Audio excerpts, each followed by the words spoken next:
Is not perceptible, कि वो जो है वो समहाउ थोड़ा सा अगर आप हो सकता है कि फील कर लें थोड़ी सी ग्राउंड मोशंस को, अदरवाइज जो है वो ये एक परसेप्टेबल नहीं होता, वो हम फील नहीं कर सकते एज अ ह्यूमन। बाकी जो है 8.5 से अबव वाला जो है वो बहुत ज़्यादा डेंजरस है और वो बहुत ज़्यादा रेयर केसेस के अंदर अपीयर होता है। Now there are many variety of magnitude of earthquake depending upon the waves and quantities being measured। जो वैरायटी ऑफ जो है वो वैरायटीज हैं, सेवरल वैरायटीज हैं मैग्नीट्यूड ऑफ अर्थक्वेक की, जो कि डिफरेंट वेव्स एंड क्वांटिटीज के ऊपर डिपेंडेंट होती हैं। उसके बाद जो है वो हमारे पास वेरियस कॉन्सेप्ट्स आते गए कि हम इनको जो मैग्नीट्यूड्स हैं अर्थक्वेक की, इनको हमने मजीद डिस्ट्रीब्यूट कर दिया into various types of magnitudes. उसके अंदर सबसे पहले जो है वो वैरायटी ऑफ मैग्नीट्यूड्स क्या था, सबसे पहले जो है वो हमारे पास लोकल मैग्नीट्यूड का कॉन्सेप्ट आया। Local magnitude concept was originally proposed by Richter and it is defined as the log of the maximum amplitude in microns। कि उन्होंने लॉग बनाया जो मैक्सिमम एम्पलीट्यूड डिस्टेंसेस हैं बेसिकली, उनके हिसाब से उन्होंने एक लॉग डेवलप किया and that basically is known as a local magnitude, जिसको नाम दिया एज अ लोकल मैग्नीट्यूड, जो कि प्रेजेंट किया था रेक्टर ने। और for measuring this maximum amplitude the wood Anderson seismograph is used and it's placed at the distance of 100 kilometre from the epicentre. इसको आप लोकल मैग्नीट्यूड को मेजर कर सकते हैं, मैक्सिमम एम्पलीट्यूड को मेजर कर सकते हैं बेसिकली, जिसका कॉन्सेप्ट जो है वो वुड एंडरसन सीस्मोग्राफ था, जिसको आप एपी सेंटर से एग्जैक्टली डिस्टेंस से जो है वो आप 100 किलोमीटर के डिस्टेंस के ऊपर अपने ऑब्जर्वेशंस लेते हैं, जिसके जरिए से जो है वो आप मैक्सिमम एम्पलीट्यूड वगैरह रिकॉर्ड कर सकते हैं लोकल मैग्नीट्यूड के लिए। The magnification of would Anderson seismograph जो डेवलप हुआ, उसकी मैग्निफिकेशन की जो रेंज थी बेसिकली वो ओनली 2800 थी। उसके बाद इसका टाइम पीरियड जो है वो भी फिक्स था फॉर 0.8 सेकेंड। उसके बाद इसके अंदर जो डैम्पिंग कोफिशिएंट था वो भी ओनली 0.8 था। द रिलेशनशिप जो बनाया क्या इक्वेशन का, local magnitude and amplitude of the ground motion के दरमियान, वो इक्वेशन बेसिकली ये डेवलप हुई कि आपकी जो लोकल मैग्नीट्यूड है is equals to log of a minus 2.48 plus 2.7 log into delta. तो ये एक कॉन्सेप्ट डेवलप किया गया बेसिकली, जो कॉन्सेप्ट इसने किया था वुड एंडरसन ग्राफ ने कॉन्सेप्ट डेवलप किया था सीस्मोग्राफ ने, जिसकी समहाउ लिमिटेशंस थी कि मैग्निफिकेशन पॉइंट फिक्स है, हमारे पास टाइम पीरियड फिक्स है, उसके बाद डैम्पिंग कोफिशिएंट फिक्स है। उसके बाद उन्होंने एक local magnitude and amplitude of ground के दरमियान एक रिलेशनशिप डेवलप किया। उसके बाद जैसे हम मॉडिफाई वर्जन की तरफ आते गए, मॉडर्न जमाने की तरफ आते गए, would Anderson seismograph is no more in use because it was very old type of equipment। therefore one another concept जो है एक और कोफिशिएंट ऐड किया गया, that is known as a coda length, जिसको हम T कैपिटल से represent कराते हैं, and known as defined as total signal distance used these days। कोडा लेंथ बेसिकली क्या बताता है कि total signal distance basically represent करा रहा होता है कि कितने डिस्टेंस के ऊपर जो है हमें वो सिग्नल नोट हुआ, रिकॉर्ड हुआ, और इसकी बेस के ऊपर जो है वो एक और मैग्नीट्यूड बनाई गई जिसका नाम था बॉडी मैग्नीट्यूड। पहले था लोकल मैग्नीट्यूड, अब हमारे पास आ गया body magnitude. Body magnitude concept was proposed by Gutenberg and Richter because of limitations of instrument and distance. के पहले वाले इंस्ट्रूमेंट में हमारे पास सिंगल डिस्टेंसेस या जो है वो इंस्ट्रूमेंट के limitations थी। therefore the relationship between local magnitude and coda length जो है डेवलप किया गया कि local magnitude is equals to a plus b, these are the coefficients जो कि डिपेंडेंट होते हैं जो साइट के या रीजन की कंडीशंस के ऊपर। log t basically is the कोडा लेंथ, जो कि उसी कॉन्सेप्ट को जो है वो मॉडिफाई किया गया मैग्नीट्यूड लेंथ वाले कॉन्सेप्ट को, जिसके अंदर एक और एडिशनल कॉन्सेप्ट डेवलप किया गया या ऐड किया गया जो कि बेसिकली कोडा लेंथ था। कोडा लेंथ बेसिकली आपका डिपेंडेंट होता है टोटल सिग्नल डिस्टेंस के ऊपर। After that it is obtained from the compression p waves in periods in the range of 1 second। First few cycles are used to obtain the body magnitude, कि जो up to time period 1 second तक जो है वो data record किया गया, और पहले चंद जो साइकिल्स थे अर्थक्वेक के उनके अंदर जो है वो बॉडी मैग्नीट्यूड वगैरह रिकॉर्ड की गई। The relationship between the magnitude and the amplitude of the ground displacement is given as. तो उसके बाद हमारे पास जो बॉडी मैग्नीट्यूड बेसिकली जो डेवलप हुआ वो कैलकुलेट किया जा सकता है log a/t plus q h into delta। A basically is the amplitude, t is the time period, then delta is the epicentral distance, and h is the focal length। तो focal depth overall. तो ये हमारे पास जो है वो body magnitude के लिए डिफरेंट जो है इक्वेशन प्रपोज की गई। उसके बाद हमारे पास जो है वो occasionally long period instruments are used for periods 5 to 15 second. जैसे ही मॉडिफाइड वर्जन की तरफ हम आते गए, पहले 1 सेकंड के लिए हम लिमिटेड थे, उससे पहले जो है वो 0.8 सेकंड टाइम पीरियड हमारे पास था, उसके बाद 1 सेकंड तक हम आए, उसके बाद हम 5 to 15 सेकंड तक हमारे पास जो है वो टाइम पीरियड बढ़ता गया। तो थर्ड कॉन्सेप्ट डेवलप हो गया जो कि था surface magnitude.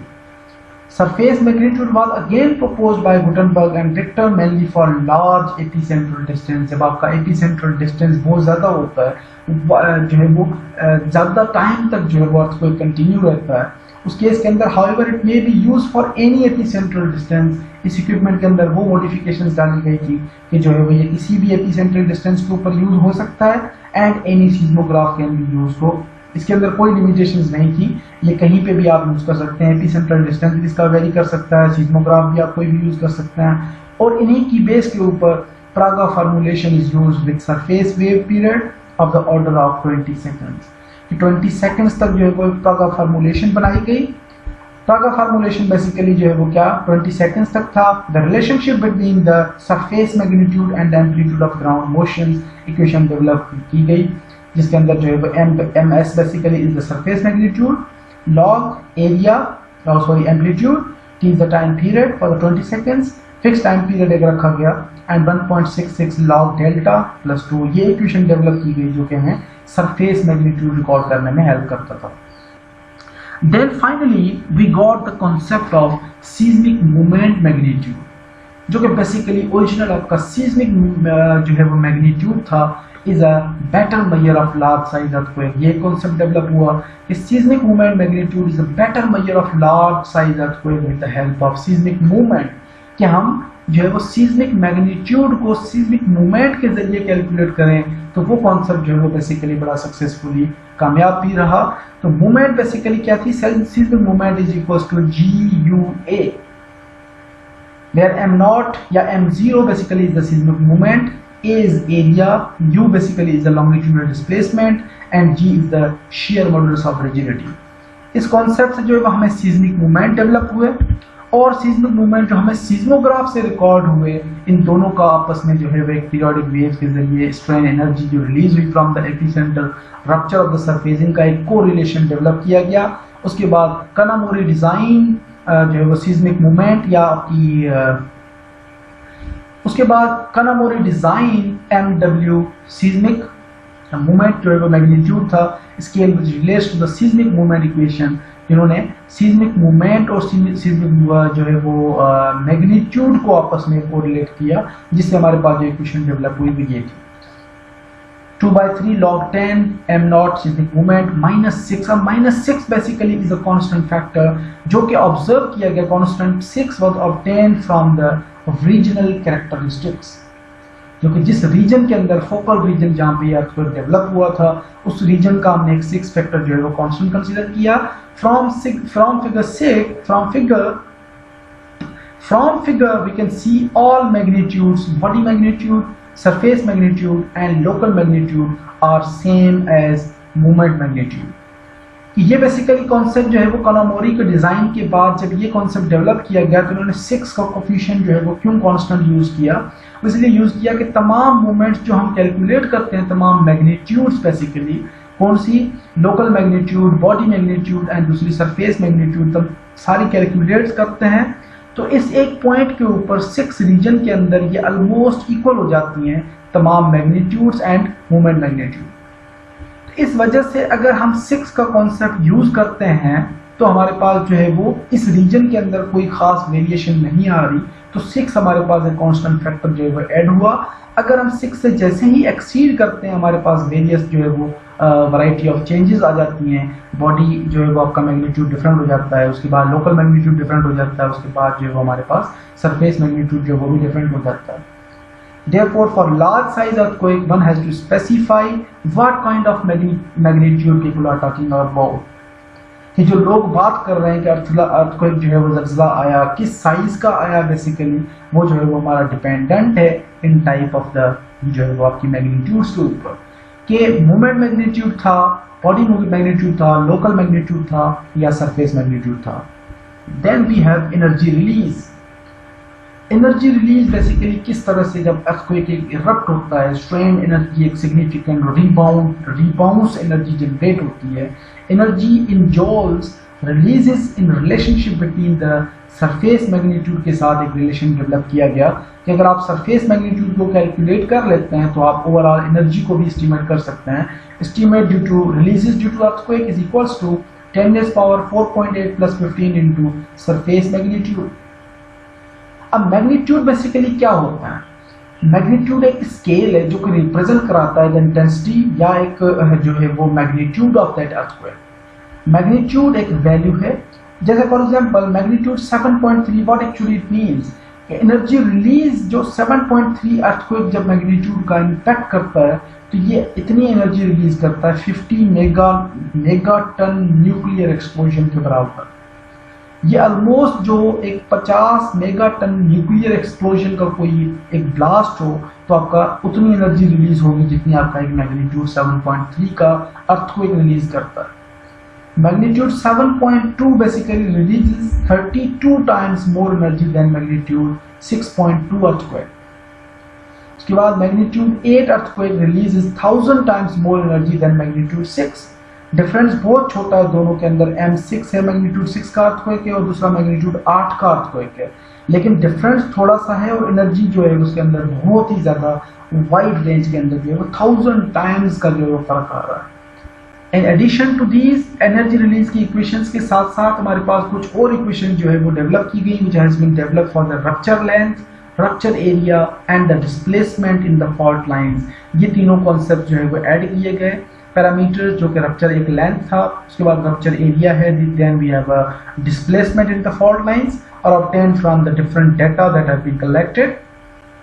These relationships basically are developed for different magnitudes of earthquake and it can be seen here कि relationship जो log relationship बनाया गया between the magnitude of earthquake and the rupture length is equals to m magnitude of earthquake is equals to 0.98 log L. We have added here rupture length plus 5.65 और इसी तरह से जो है वो हमारे पास सिमिलरली एक रिलेशनशिप और बनाया गया जो कि मैग्नीट्यूड ऑफ अर्थक्वेक था, उसके बाद जो है वो डिस्प्लेसमेंट के दरमियान फॉल्ट लाइन के ऊपर एक इक्वेशन डेवलप की गई। The other three equations which shows the similar relationship between the rupture length, rupture area and displacement at the fault line with moment magnitude. These equations basically provide the mean quantities जिनके अंदर जो है वो log L यानी कि length, log area, उसके बाद जो है वो डिस्प्लेसमेंट्स वगैरह किस तरह से मजीद हम कैलकुलेट कर सकते हैं based on the moment magnitudes के हिसाब से, और जो है वो log एरिया के हमने स्टैंडर्ड डेविएशंस दिए हुए हैं कि स्टैंडर्ड डेविएशंस हम यूज करते हैं फॉर द कैलकुलेशन पर्पसेस। तो ये था हमारे पास ओवरऑल जो हमने एनर्जीज वगैरह कैलकुलेट किस तरह से करते हैं for the earthquakes, magnitude of earthquake क्या होता है, उसके बाद हमारे पास जो है वो वेरियस अदर पैरामीटर्स आ जाते हैं, कॉमन टर्मिनोलॉजीज आ जाती हैं कि ये हम किस तरह से यूटिलाइज करते हैं for the seismic analysis of structures. Now assignment number 2. First question is what is seismic waves? Explain the types of seismic waves and highlight the difference between ground motions and seismic waves. Seismic waves को explain करना है, उसके बाद seismic waves की कौन से types हैं, body waves हैं, सरफेस वेव्स हैं, उसके बाद try to highlight the major differences between the ground motions and seismic waves. Then in second question describe the magnitude. What is magnitude basically? Magnitude of earthquake क्या होता है and explain the important parameters of earthquake used for the seismic analysis of structures. दो important earthquake parameters हैं. Number one is magnitude, how basically it works. उसके बाद हमारे पास energy किस तरह से कैलकुलेट होती है, intensity of the seismic analysis of earthquake जो पैरामीटर है बेसिकली वो हम अपकमिंग क्लासेस में डिस्कस करेंगे, तो उसके बाद जो है वो हम बाद में उसको जो है वो राइट कर लेंगे. आप फिलहाल जो है वो मैग्नीट्यूड के ऊपर एंड अदर पैरामीटर्स एक्सेप्ट जो है वो इंटेंसिटी की आप उनको फोकस करके एज एन असाइनमेंट अच्छे तरीके से एक्सप्लेन करना है. That's all for today. Thank you very much.